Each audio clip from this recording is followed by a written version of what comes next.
Yesterday, we were talking about some applications of the integrals, and we have solved some mathematical problems. We are connected with the yesterday lecture, and this is also the part of the applications of integrals. Every disease, especially when it is a virus, they affect the human body gradually. First few days, every virus, there is always a period. For example, this period in between in this graph, this is the period. Sometimes for it depends on the type of the virus. So on this axis we are dealing with the time in number of days. So some viruses, they take, for example, if this specific graph we are talking, this graph is about the measles infection, a virus, measles. So this graph is for this infection. Similarly, for example, if we talk about the coronavirus, they also have this kind of a graph, and this graph is actually showing the pathogen curve of the infection. Means when the infection starts in a person's body, so initially the value is 0. The infection is starting from 0 when the day 1, and it takes some days within the body. The symptoms does not appear, but the virus is already working inside the body. So you can say this is the period for this specific virus. The virus has already entered into the body, but you don't know.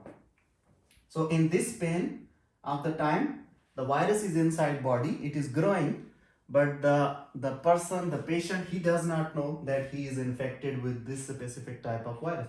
So for some viruses, maybe it takes 2 days and the symptoms appear.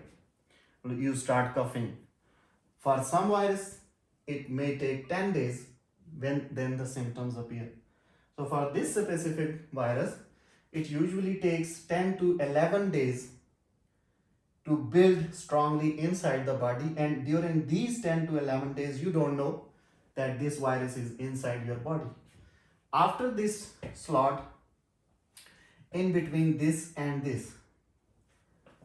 this graph is showing that now after 10 to 11 days the measles infection becomes, the virus becomes very much strong inside your body, and the number of the infected cells, this vertical line is showing the number of the infected blood cells in terms of the milliliters. So this capital N shows that how many blood cells are infected by this virus in terms of the milliliter. So you can see in the first, this span, this is only like up to 10 days, only 500 cells are infected. So this is not enough for this virus to become dangerous. After this period, now this virus becomes so much strong in the body, and your immune system is damaged so much that this virus now jumps to the strength, and it gets the maximum strength, and it now the virus is able to transmit from one person to another person exponentially, and the disease is happening very fast in this period. Now you can see, for example, in this pane, you can see the value crossed 1500 and more.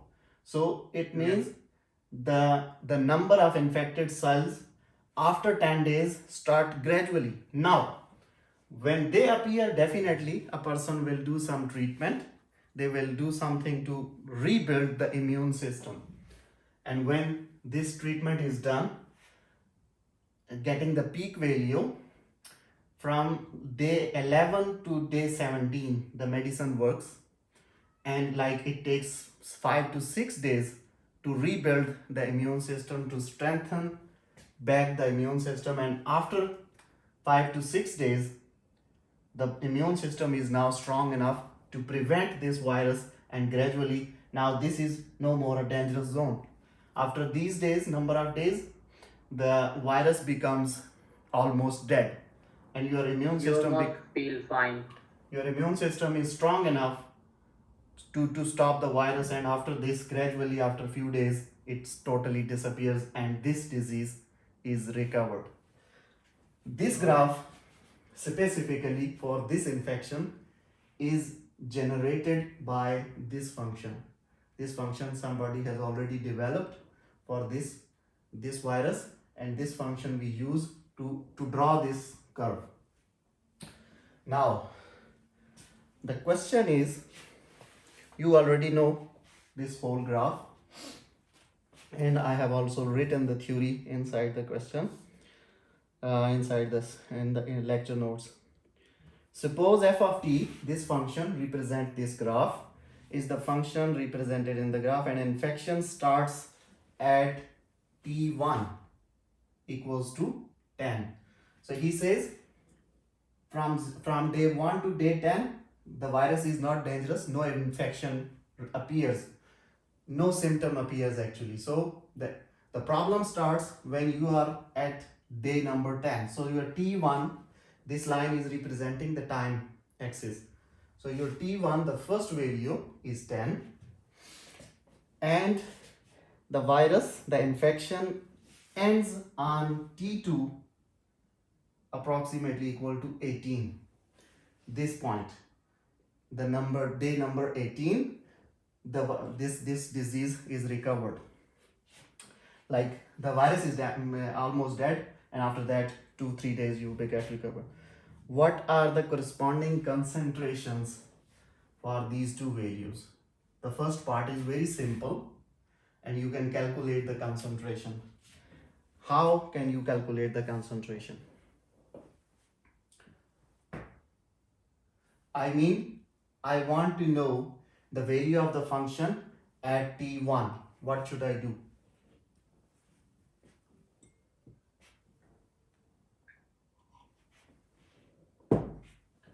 I want to know the value of the function at this point. What should I do?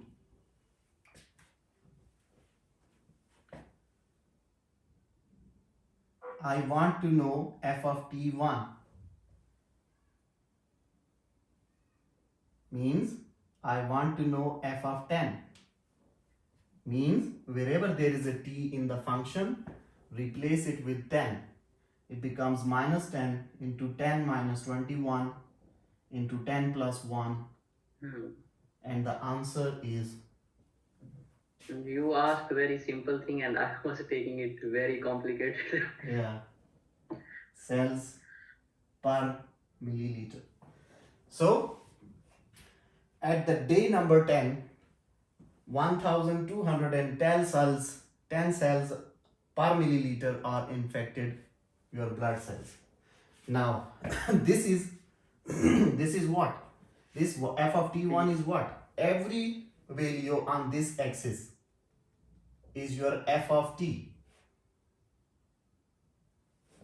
Every value on this axis. For example, if it says t1 is this point, then corresponding to this point you are here. Maybe I draw these numbers. Let me redrive them according to this calculation. So it will be somewhere like this: 500, 1000, then 1500, 2000. Okay. Now, according to this equation, you can see if this is 10, then corresponding to this is f of 10. And what is this value? This value is this guy, somewhere here. So it is 1210.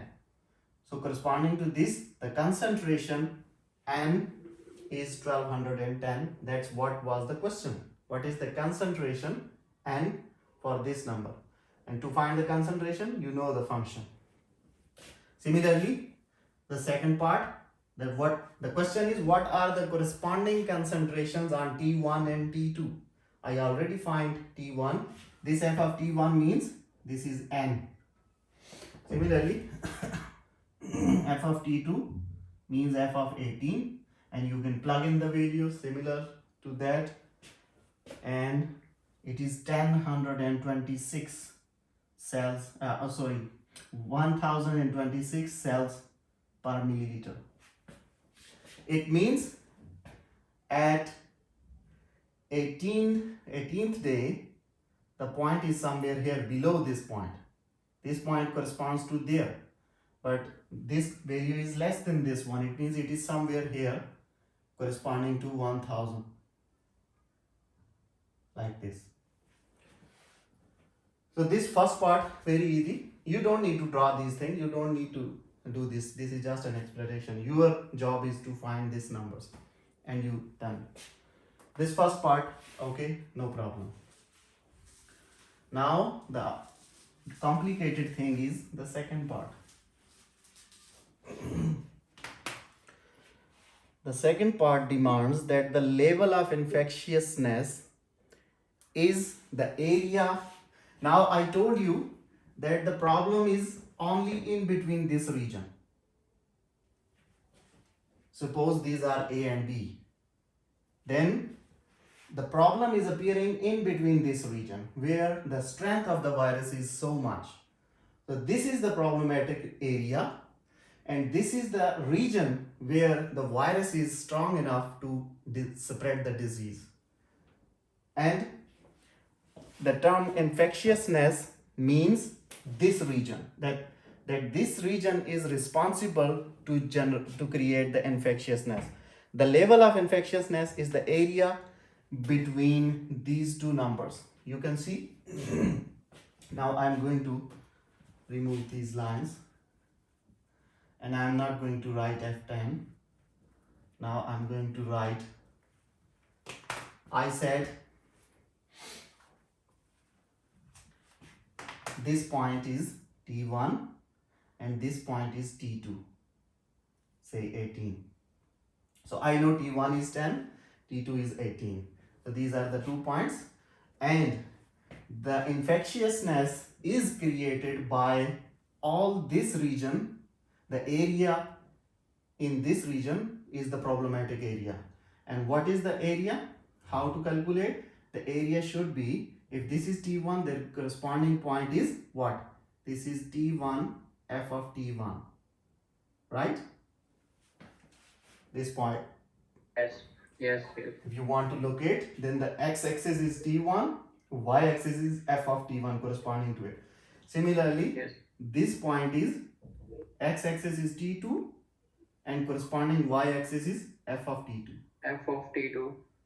Now keep in your mind that we are going to use the information from the slope stuff which we have done in Advanced Mathematics 1. Okay. I'm going to name this guy as P1, point 1, this one, corresponding to this. This is P1. Another name of this whole thing is P1 for simplicity. And this is P2, point of interest. This is P1, this is P2. And keep your thing in mind that the only problematic region is this whole missile. No problem? No problem. Before, no problem, the disease was not strong enough. After, again, the disease is weakened enough, the virus is weak enough that it will not create any problem.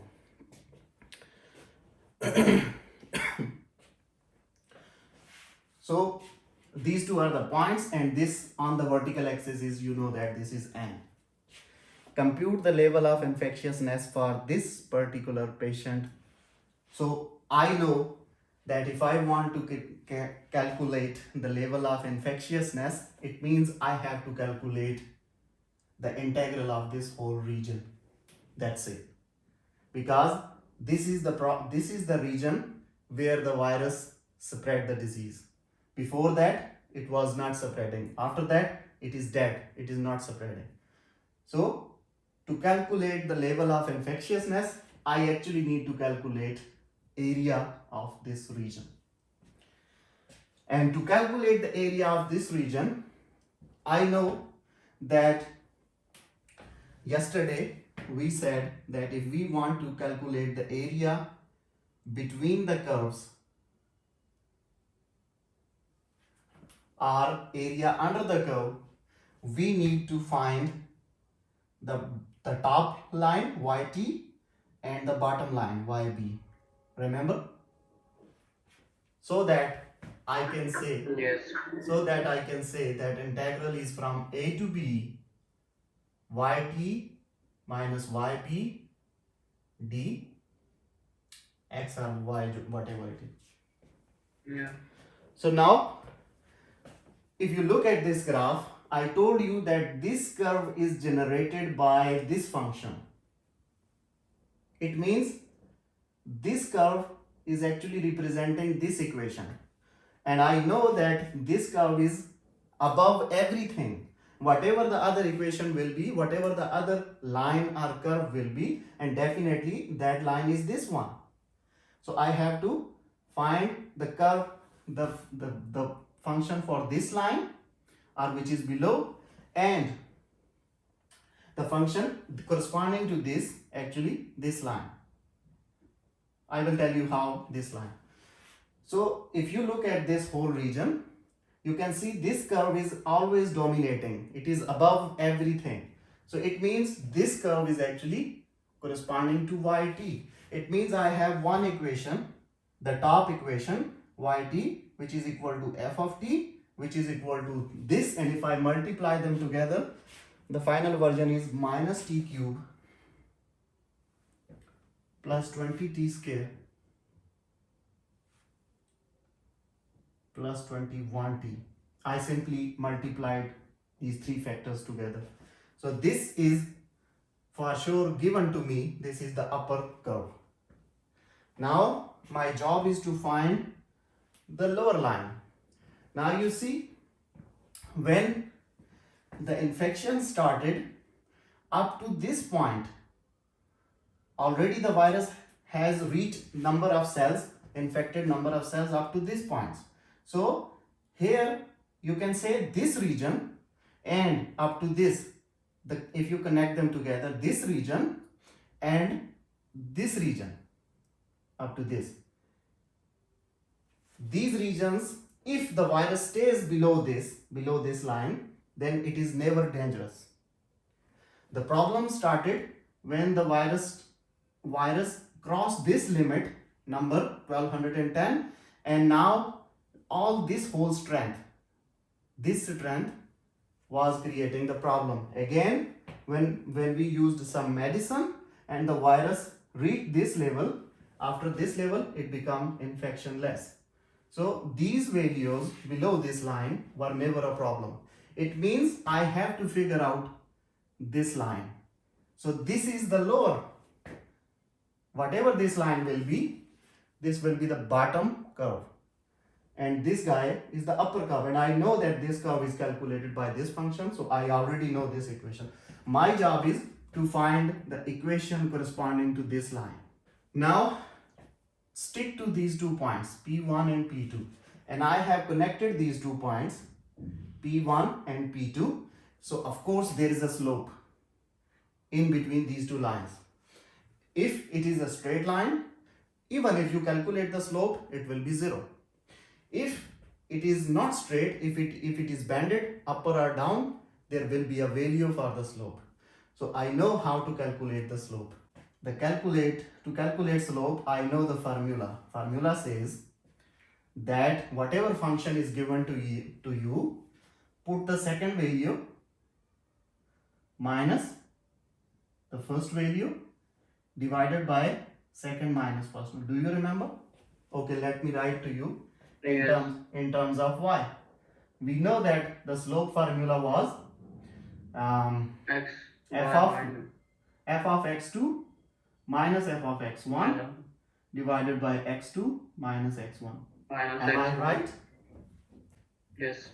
So we are familiar with this formula, but in this case we have renamed the x-axis as t. So I just replaced x with t, rest is the same.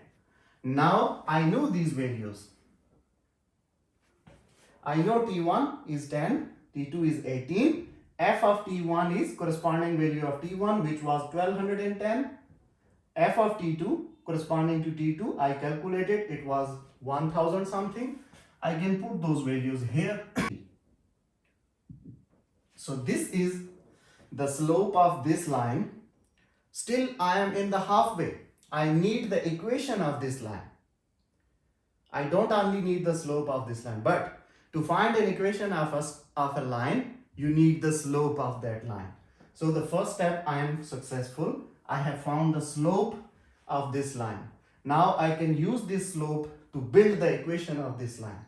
And I know how to build the equation of a line using the slope. The formula was for the equation y minus y1 equals to slope into x minus x1. X Remember, minus x1.